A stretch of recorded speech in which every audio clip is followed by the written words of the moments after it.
Here we have a problem on trigonometry. That is, we have to prove this trigonometric equation.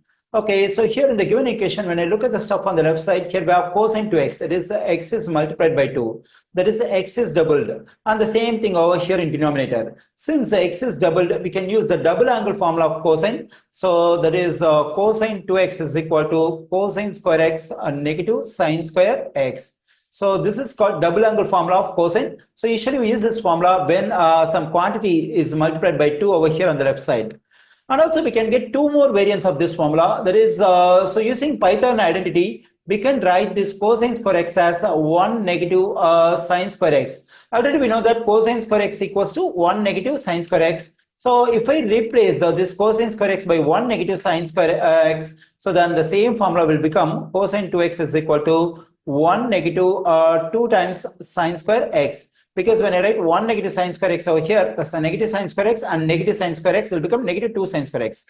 And also we can replace this sine square x by 1 negative cosine square x using the same Pythagorean identity. So because we know that sine square x equals to 1 negative cosine square x. So if I replace the sine square x by 1 negative cosine square x, I'll be getting cosine 2x is equal to 2 cosine square x negative 1. Okay, so this is the basic formula. From this one, we can derive this formula and this formula. So here the first formula we have, the first formula we have for cosine 2x in terms of both cosine and sine. But in the second one, we have written cosine 2x in terms of only sine. The third one, we have written cosine 2x in terms of only cosine.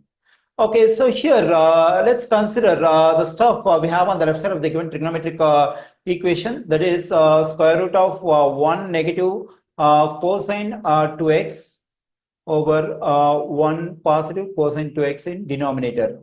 Okay, now what I'm going to do is I'm going to take the stuff on the left side over here, and I'm going to show this is equal to tan x. That is, when I simplify this expression over here, so it must be equal to tan x.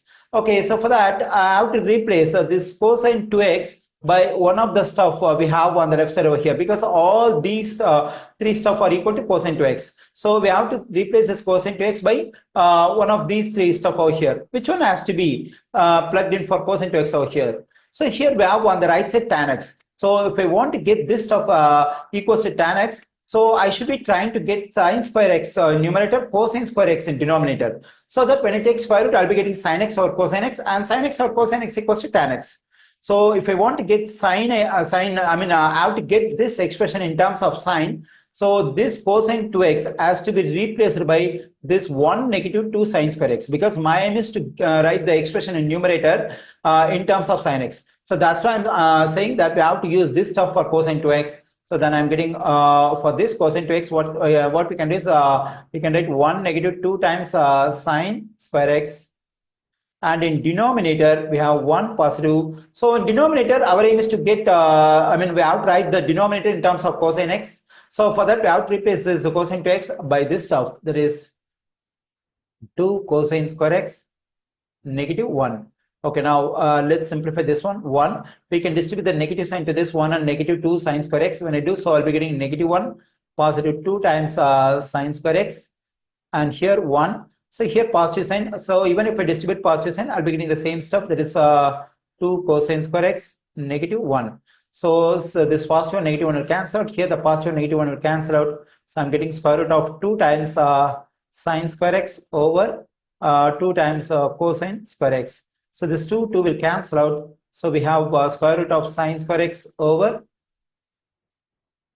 cosine square x. So here it's a common square root for both numerator and denominator. So whenever we have square root for a fraction, we can take square root separately for numerator and separately for denominator. Then we get the square root of sine square x over square root of cosine square x. So this square root and square root cancel out, this square root and square root cancel out.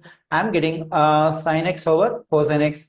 Already we know that sine x over cosine x equals to tangent x. So this is a reciprocal trigonometric identity. Here I have taken the stuff on the left side, and I have shown that it is equal to the tangent x.